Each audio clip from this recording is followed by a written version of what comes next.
今天教大家做狗饭，就是我家有一只柴犬，然后我之前在国内的时候，我跟我的狗一起生活，我们俩就一起吃饭，一起睡觉，一起。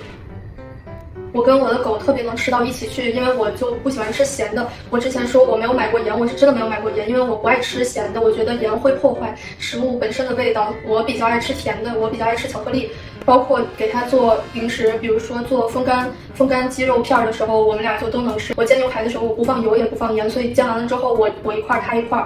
我在最开始养狗的时候，我学过做狗饭。其实我觉得好的狗饭比一些外卖要健康。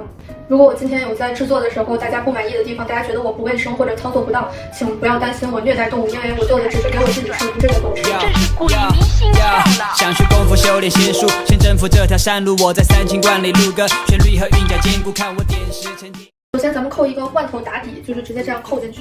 其实狗狗是很喜欢喝狗罐头里面的汤的，但是咱们不是狗，所以咱们把汤倒掉。这是底菜，接下来是主食，但是这个我一般不会直接喂给我的狗，所以我就经常会进行一个嘴动去皮，就是这样子，而且我也比较喜欢吃皮，咱们给它切成小块。这个是一些面包丁，这个是咱们今天的水果维生素，我洗了几粒葡萄，咱们放在这里。之后咱们再切几块苹果，我觉得就是吃的丰富一点，就是营养比较全。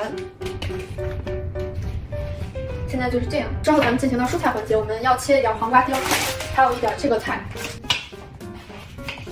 这个是切好的黄瓜丁。其实我比较爱吃牛肉，但是咱们今天我实在买菜花太多钱，所以咱们预算有限，咱们就吃鸡胸肉。现在咱们把这个鸡肉和这个罐头里的肉都下去焯一下，因为罐头里的肉比较咸，它有特别多盐，然后这个鸡肉其实是没有味儿的。当你把它们俩一起下去焯了的时候，你不光能减轻这个罐头肉的咸味儿，你还能让这个肉就是提前被腌制好了，就是一举两得。趁现在在烧水，咱们切一点彩椒丁。彩椒丁就是能让整个菜看起来非常的有颜色，就是五颜六色的，会增加人的食欲。水开下锅，从嘴里吐出字句，流动着滑入你的耳朵。如果你吃饭吃很干巴的话，你要有一点液体，就是你给它顺下去。咱们这个就是今天的液体，就是丑八妮酸奶。这个酸奶最爽的点就是你把它这个扣过来的时候，哇，这就是咱们今天的液体。这个肉已经有味儿了，所以咱们现在就焯好了。巨香，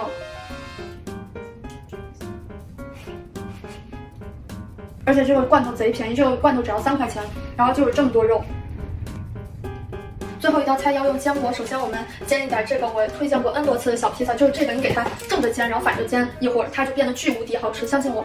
还有一个就是这个，它是有点类似，如果你们养狗的话，它特别类似那种零食棒，咱们也给它煎一下，这个煎完了之后也超级好吃。这两个煎完之后，这个是糊巴了的芝士，然后它吃起来就是酥酥脆脆的，在你嘴里就是那种嘎嘣嘎嘣的那种很脆的那种味道。然后这个是流心芝士，然后这个芝士你就可以裹着这个肉吃，因为我很爱吃甜的，咱们再在这个面包上面撒一点蜂蜜。